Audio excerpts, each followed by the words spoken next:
everybody. I'm Spriha Gupta, and welcome to Visual Perspectives. Today, I'll be chatting with Donna Payton, who is a mixed media artist and a very talented sculptor. She is also a teacher at the Arts Council of Princeton. She has curated many exhibitions all over the tri-state area, and her works are in collections all over the United States. Welcome to the show, Donna. Thank you. It's wonderful to be here, Spriha. I know. I'm so glad that I could get you for this show. I've had a one-on-one interaction with Donna, one-on-one as well as a community, because she has this awesome ability to create amazing, communities with artists. And I've had the privilege of taking classes with her at the Arts Council of Princeton. And we have this group that she created called Art Quest. And we shared our ideas and, our artworks, and of course, learned lots of fun techniques from Donna. So believe me, if you ever want to, take a mixed media class or just have fun, discuss art or anything, we've even had cookies in class, celebrating something, some occasion. I remember Donna got us cookies. So believe me, it's a fun class. You should check it out. But getting back to you, Donna, I think I did ask you previously, and I'm just going to repeat this, that, did you come from a family of artists, or were you always supported, in tinkering with the arts? Because I know your family was very supportive. My family is very creative. My grandfather was very creative. He could build things and make almost anything. He was a carpenter. My mother is an artist. And my grandmother and great-grandmother were seamstresses, and they crocheted and made lace and wonderful things. So there was a lot of handwork and manipulation of materials as a big part of my upbringing. Yeah, and what's interesting is that, when say parents are working, usually you kind of push the kids away and say, don't come here, this is my workspace. But Donna was always said, okay, come on in and you can, gather the little scraps, and she would start building little pieces.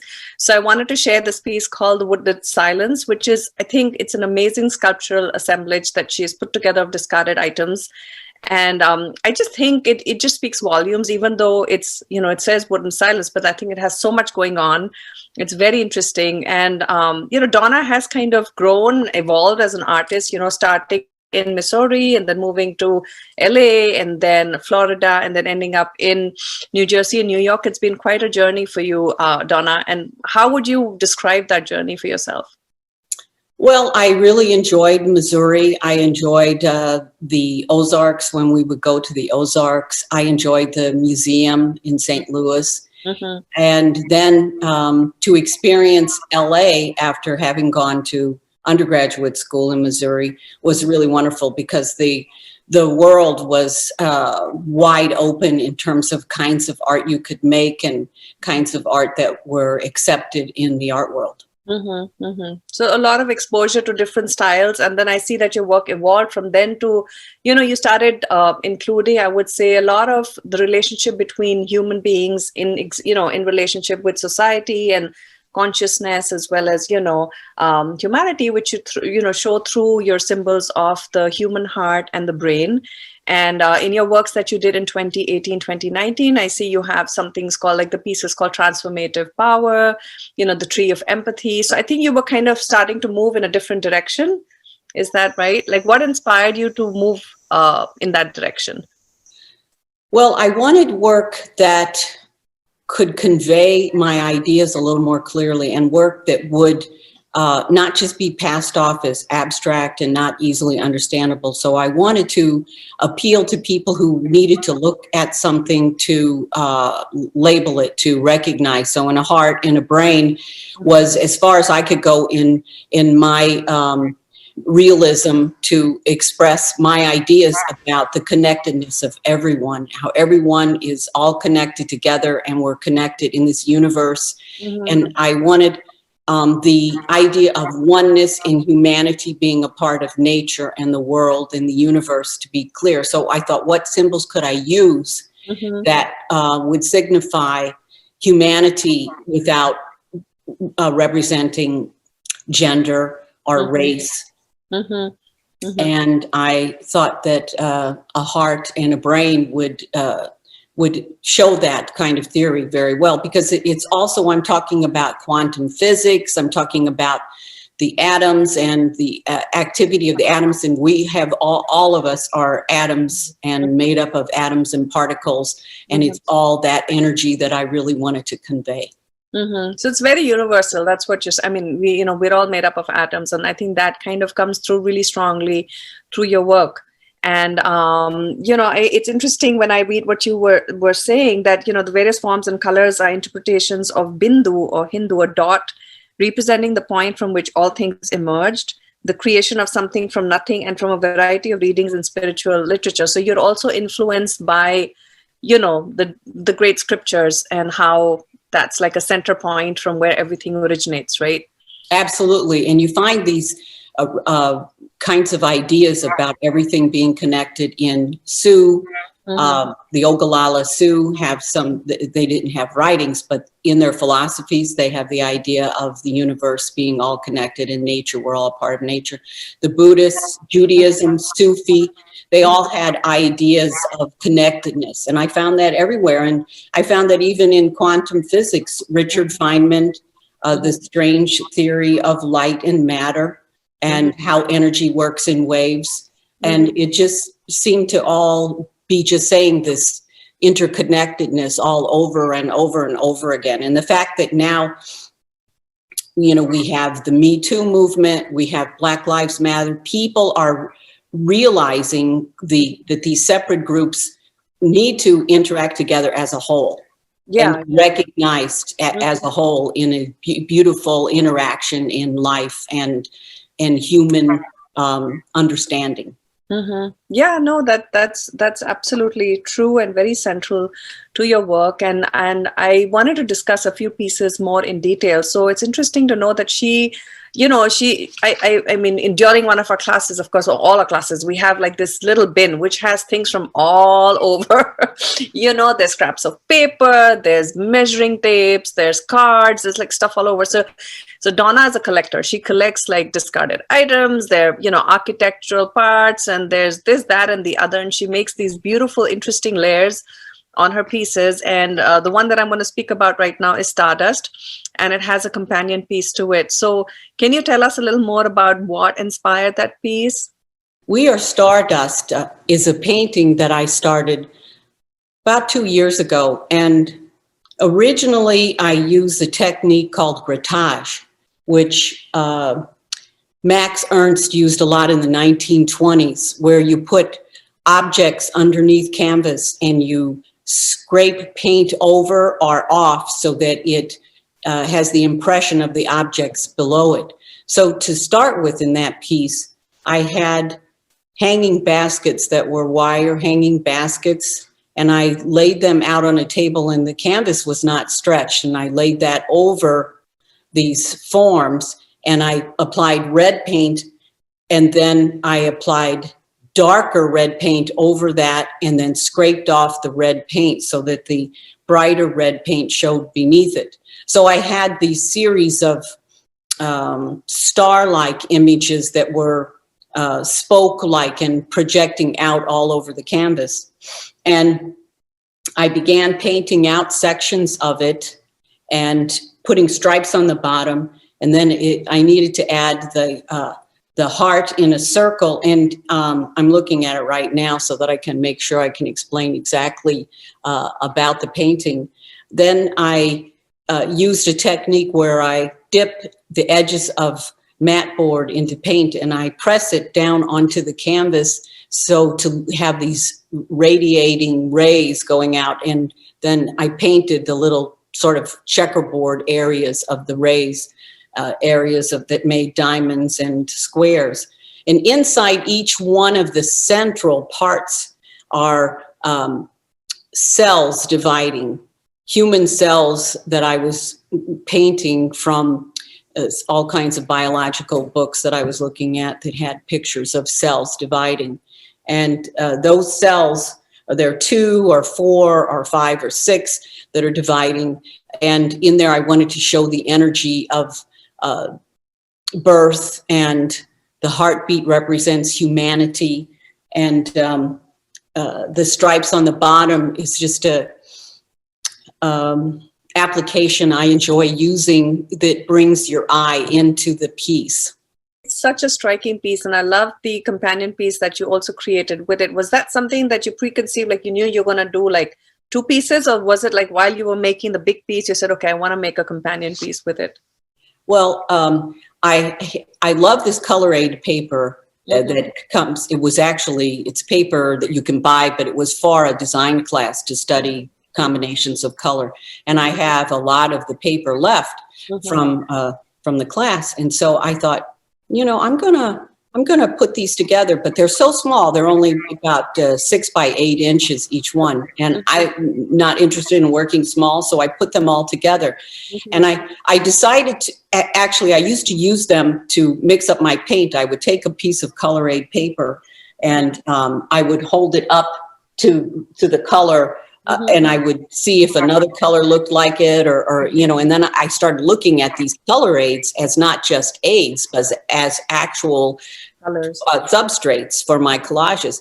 And then I realized that I could I was picking out the ones of the paintings that I was working on. So I just had them laying out on a table, and then I put them in the rectangular format and glued them down together on a substrate so that I could paint and collage on top of them.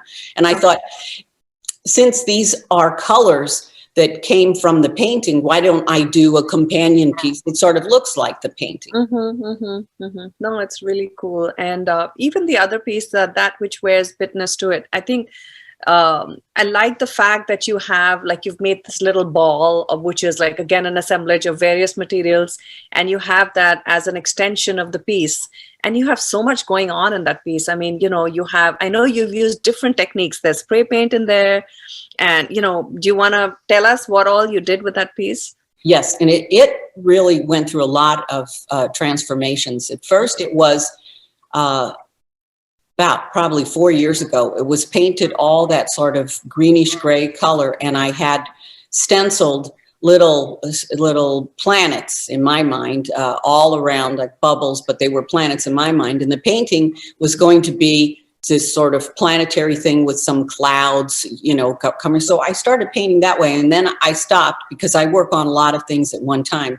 And I went back to it, and then I just do what I encourage my students to do, where you don't really superimpose a static and frozen idea onto a surface. You let the surface interact with you. Now, that can only happen once you already have something down on the surface. That's why a lot of people approach their canvases maybe by splashing paint on first.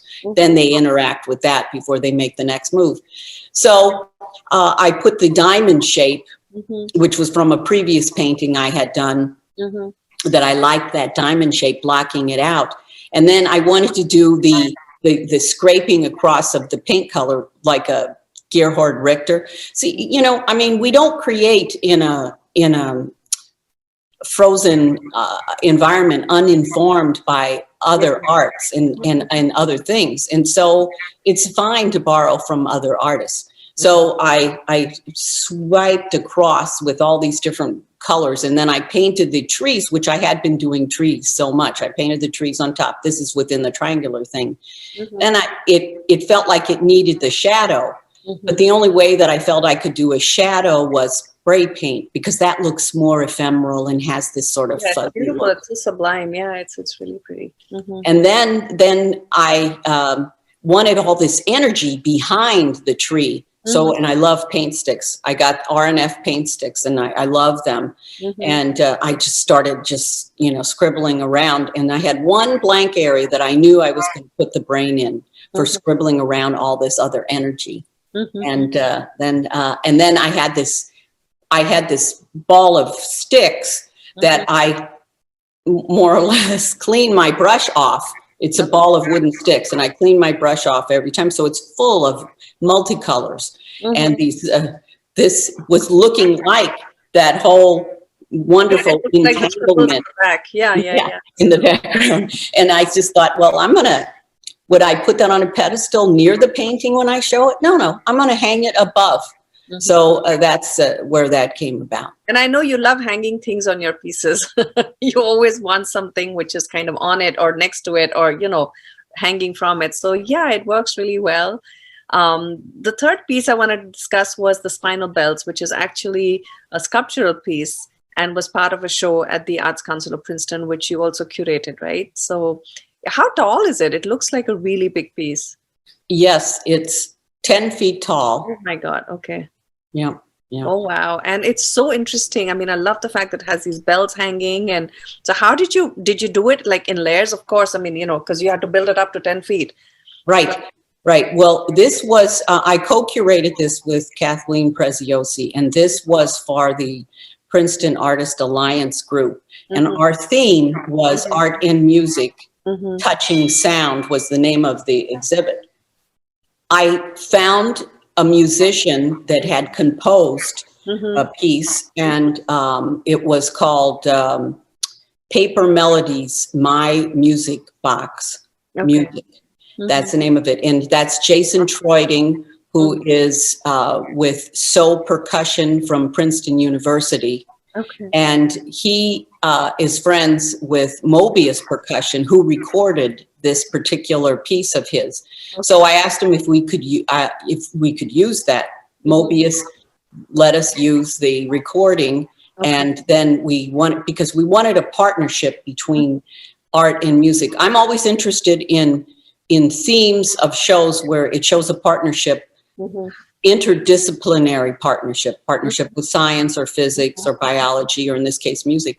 And we all listened to this separately and made a piece. Now, for my piece, I just kept hearing there was a stacking way that they had recorded the piece. And so I immediately went towards thinking of stacking, and I wanted to do it in ceramics. And I made these ceramic rings that then are slid down over a tall pole so that they are secure, and so that I can install it. I can move the piece, take it apart and move it.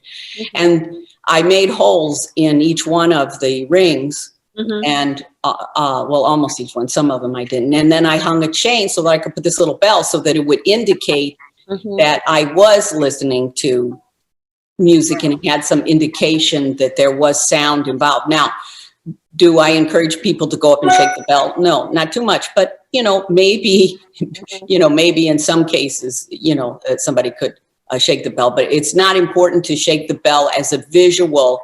I just think it works really well. Yeah, I mean, it's symbolic. I mean, you don't have to literally shake it to know that, it's going to make a sound, and it's something which is really pleasant. But it's an amazing piece. And of course, one of the key questions that we all have is, how is it that you sustain yourself as being an artist? I mean, there's so much that you have going on. You're a parent, you're a mother, you're a wife, you have all these different duties. And at the same time, you have to take out time for studio, you need to be inspired and, get in there, do stuff. And especially during this pandemic, I think all of us have had our moments of, feeling down, not feeling inspired. So how do you keep that, going? And what's the best piece of advice you would give, for being an artist, so for sustaining yourself as an artist, Donna? Well, in terms of making money, I think teaching is always the best thing to fall back on. Teaching and workshops, and trying to sell your work, getting your work out as many places as possible. Instagram, Facebook, enter shows, enter all the juried shows that you can. I mean, that does get costly, and so do supplies get costly. But so that's in terms of the practicality of trying to do it. But, you can make art with very little. And I think the most important thing about it is a sincerity and honesty and consistency to yourself, to get in the studio, to have a place that you don't have to clean up after yourselves because it's the dining room table or the kitchen table, and everybody's going to need to come in and eat. You need a place of your own that you feel you can experiment and express yourself without judgment. I think that would be the next thing, is even when you work, to not work with judgment, to work freely from that, from a center, from a passionate center that has to create. Consistency is important. You need to get into the studio on a regular basis, 3 times a week if you can, every day if you could, would be best, but to set aside a certain amount of time that's just for you and that is for your energy to express itself. Yeah, no, absolutely. I agree. And, the interesting thing is that, having a mentor, I mean, we're all not very lucky to have a mentor, but like I was saying, that Donna is really good at creating this whole community, which I think, again, is very important, Donna. I mean, don't you think having that art community where you can discuss, you can exchange ideas and kind of, critique your work without like, I'm not saying anybody's judging your work, but at least you get like, you have your piece to show and people kind of, share their ideas. So it's kind of getting nice feedback, where you can make changes or not. Absolutely. That's the other thing I should have said too. And I'm glad you brought that up because I very strongly believe in community. And the fact that even though we're alone in the studio, we need that quiet time to be alone in the studio to express, our innermost feelings and thoughts. But we also need the energy coming from outside ourselves. Besides, we need to have something else going on where we interact. And having a community is a wonderful place, even if it's just an idea of which masking tape is better, which brand of masking, or, that sort of thing. Yeah, no, absolutely. And today, Donna's going to be sharing with us a workshop on creating paintskins.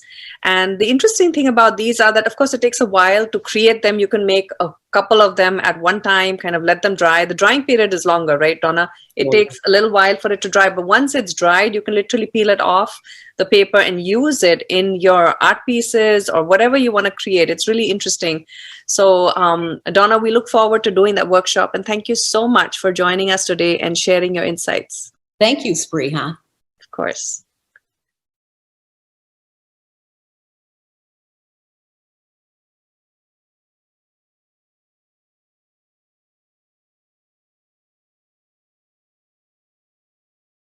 Hello, welcome to my studio. I am Donna Payton, and today I'm going to show you how to make a paint skin collage. This is an example of our finished project. The design will be yours. It is composed of paint skins that you will make glued onto a mat board, which you will also have painted to make your own composition. Let's go over the supply list. The first thing you need is the substrate. That is what you are making your collage on. It can be cardboard, mat board, canvas board, stretched canvas, or a wood panel. We need freezer paper. That is what you will form your paint skins on. Acrylic paint for making the paint skins of various colors. Fluid acrylics is by Golden. I love this particular brand and it pours out so nicely. Then also regular acrylics that come in a tube and are thicker. Gloss medium, preferably Golden brand. Sharpies of various colors. Scissors, brushes, palette knife, pencil, and notepad for note-taking. Some optional additional supplies are acrylic paint markers. This is a brand that I use. Water-soluble graphite pencils, watercolor pencils, colored inks, watercolor, preferably liquid, colored sand, matte medium, and this isn't on the list, glitter. Glitter can be so much fun. This is the finished piece that I showed you earlier. Now let's look at some of the substrate suggestions. This is cardboard. It simply came with a shirt folded around it, so that's something that you can use. You can use colored mat board. It already comes with a shade. This is actually off-white mat board. And you can paint on a white mat board. You could paint stripes, or you could paint it solid, or you could paint the beginning of a simple scene, or you could do an abstract expressionist type painting for the base of your paint skin collage. After you've decided which one of these types of backgrounds you're going to use, you will need to make your paint skins. So let's begin. Here we have a variety of kinds of paint skins, just to give you an idea. This one has used Sharpie and acrylic paint and some watercolor. And this is what the gloss medium looks like. This is still on the paper. We haven't taken it off, and it has colored sand in it. This is a piece of yellow colored sand with the gloss medium embedded around it. There's some other pieces, and I'm going to show you, just wanted to give you an overall view. First thing on your table, spread out a sheet of freezer paper. On this, I have drawn a tree that I'm going to use for my landscape piece that I showed you. The substrate was painted with a landscape. And I have drawn a spiral over here, and I'm going to add another spiral with the purple in the red. You see, I'm simply drawing directly on the paper. Stay about 3 inches apart for every one of your paint skins. This one, I simply squeezed a nice amount of paint down and spread it with my palette knife to about 1/16 of an inch. Now, over here, I will do about 3 inches away. I'll do another one. And there's still some paint on this palette knife, so it's going to mix in with this blue, which will make some interesting things going on, make a nice paint skin. And I want some texture on this one. So I'm making these lines so that when I apply another color of paint over it, that will come through on these lines that I have drawn here. That'll make open spaces for the color that I'm going to put on top. So I'm going to just bring this out a little. We have to let that dry. Now you have 4 different kinds so far. Next paint skin, let's squeeze out a dab of red paint or any color paint. Red is always a nice color to use. And we'll spread it a little bit, because this is actually not going to be the paint skin. What we want to do is we want to take a lid of some kind. We want to just press it in to get it on the tip, on the edge of this cap. And we want to make a design by pressing down. We'll do another one, little bubbles. We'll get some more paint. We'll do another one here, and another one here. And we can do as many as we like, and we can change shapes. This is another cap. It's a little bit bigger. So we're putting it in the paint, getting it covered, the edges, putting it down.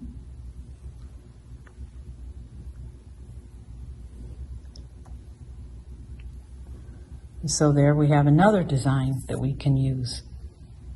Another example of paint skin are the drips. This you really do need the fluid acrylics for.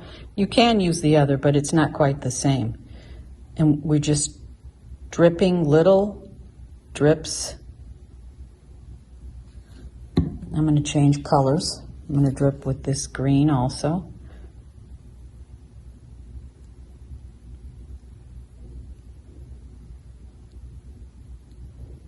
I have to let that dry. So there we have now 6 different kinds, and I will show you what to do next. Now I'm going to paint on my tree over here, get a few little leaves, and I have this that's going to be a paint skin here too, but I'm going to take some of the yellow from it. It's okay. And so I'm fleshing out my little tree. Put a little actual green in here, another color. Now, I can let that dry and it will be a tree for my landscape. Now, this spiral needs something, so we're going to apply paint on top of it because we have to start making the paint skin. Whatever you put down first is what you are going to see at the top of your paint skin, unless you only glue from the other side. So in other words, for instance, I'll show you this piece, it'll explain things a little better.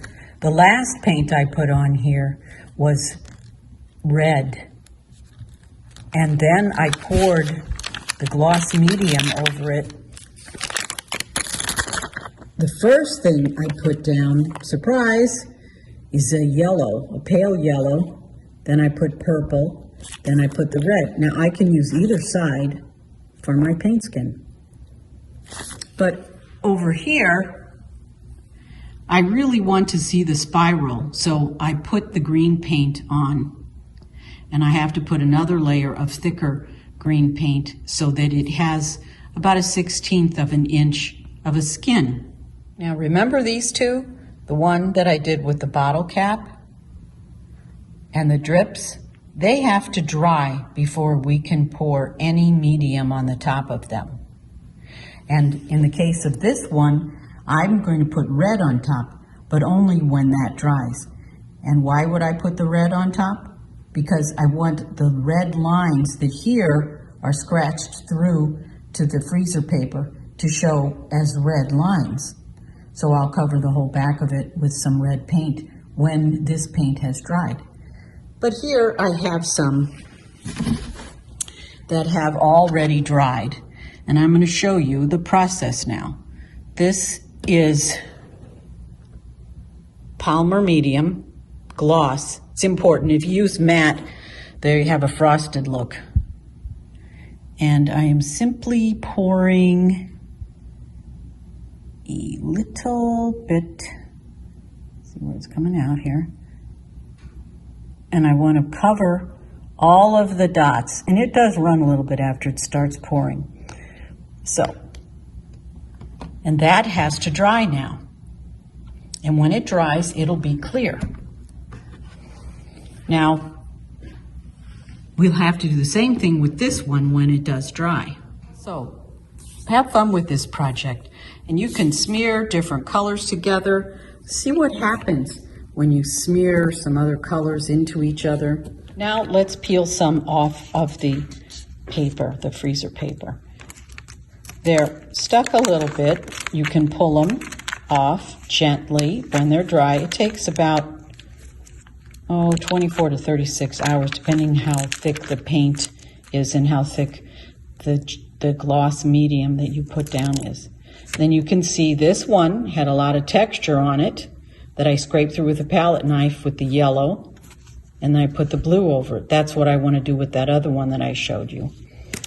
This one was, first I painted the yellow on the paper, and then over it I drew the little squares in Sharpie and left some windows open. This one should have some surprises underneath it. It's got like a little purple cloud shape. I can use either side. This is red Sharpie, and I drew a cardinal. See, the red Sharpie still stays there, but it comes off. This is an eagle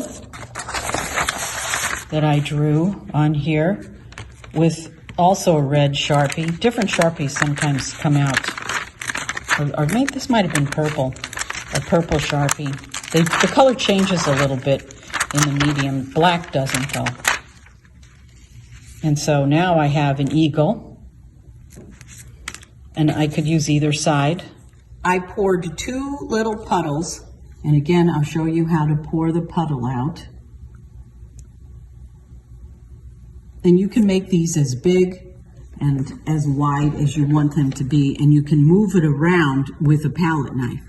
But here, this one, we're going to use extra fine glitter, and we're going to shake it into this puddle.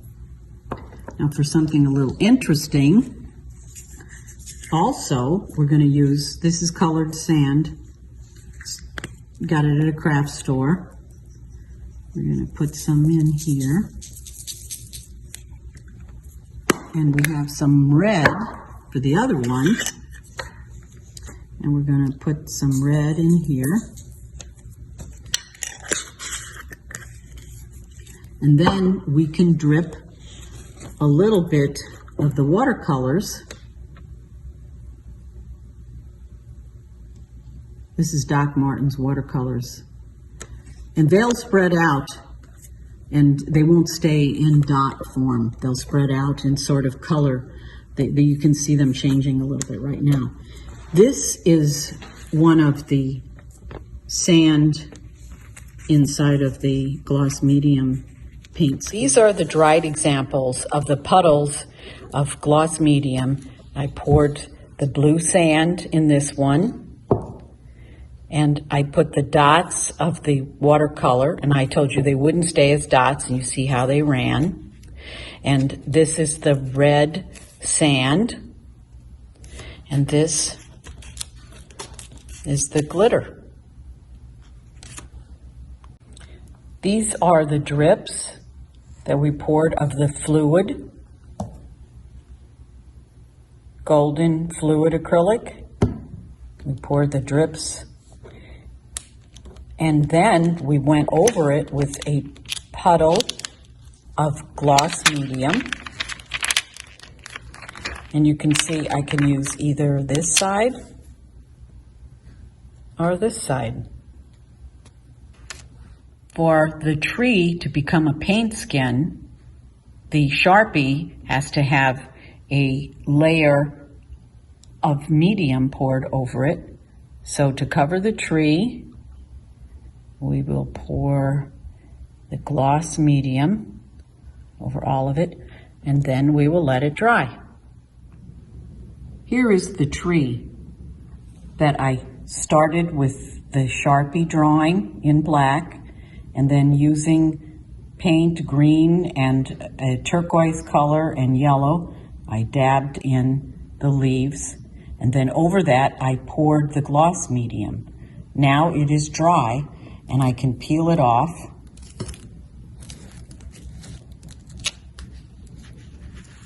And I can use either this side or this side. And I have a substrate that I painted in the beginning, and I can place it anywhere that makes sense for me or that I like to put it in my picture. So now line up all of your paint skins and look at them, and you can check and see if you want to use this side or this side. Clearly that side's more interesting. Or this side or this side. And you can go through them, line them up, collect some, see what you think. This one's interesting. You just make a whole bunch of different kinds, see what they look like on each side. See which side appeals to you the most.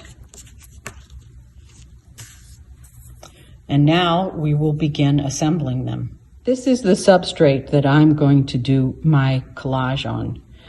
It's a piece of white mat board, and I had put a light yellow, a brighter yellow, some orange. I made some scratches through the paint and made some textural dabbing and brush strokes in places to get an interesting ground. Then I have selected the pieces that I want to collage with. This piece here is with the magic marker and paint, and I'm going to start assembling things the way I think that they look good.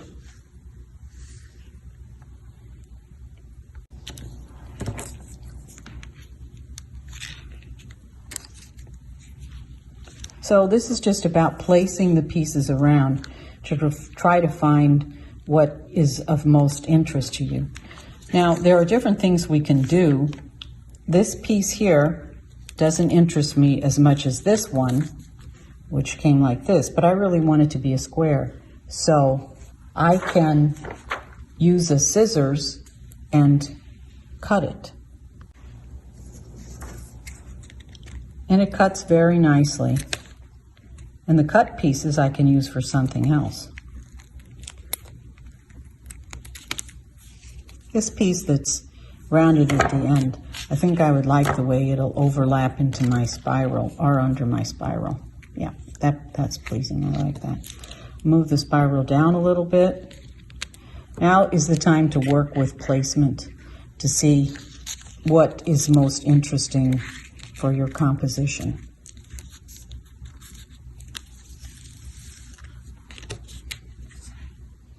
Okay, after deciding on my composition, I need to glue them on with gloss medium.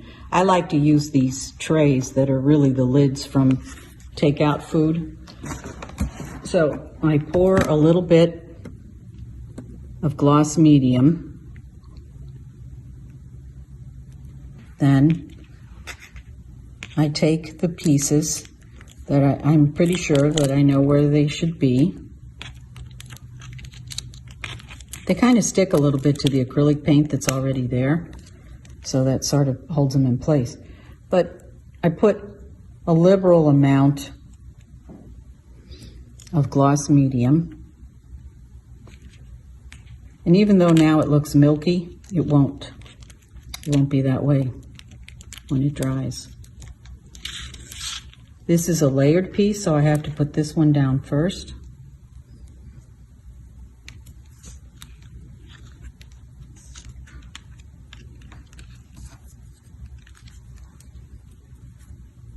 This is a spiral piece I drew on the freezer paper with acrylic pen, acrylic paint pen.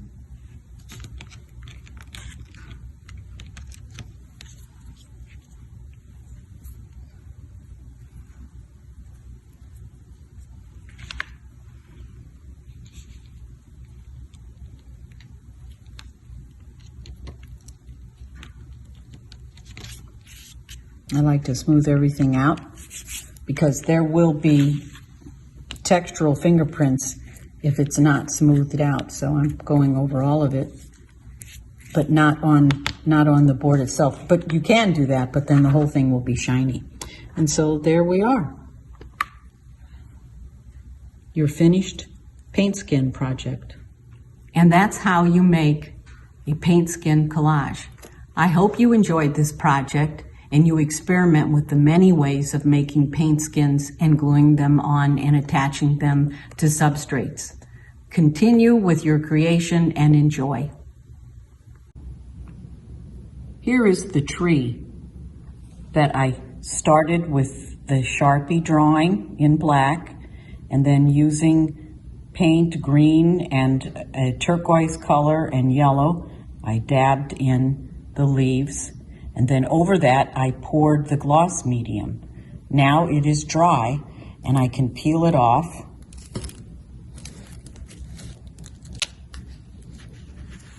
And I can use either this side or this side. And I have a substrate that I painted in the beginning, and I can place it anywhere that makes sense for me or that I like to put it in my picture.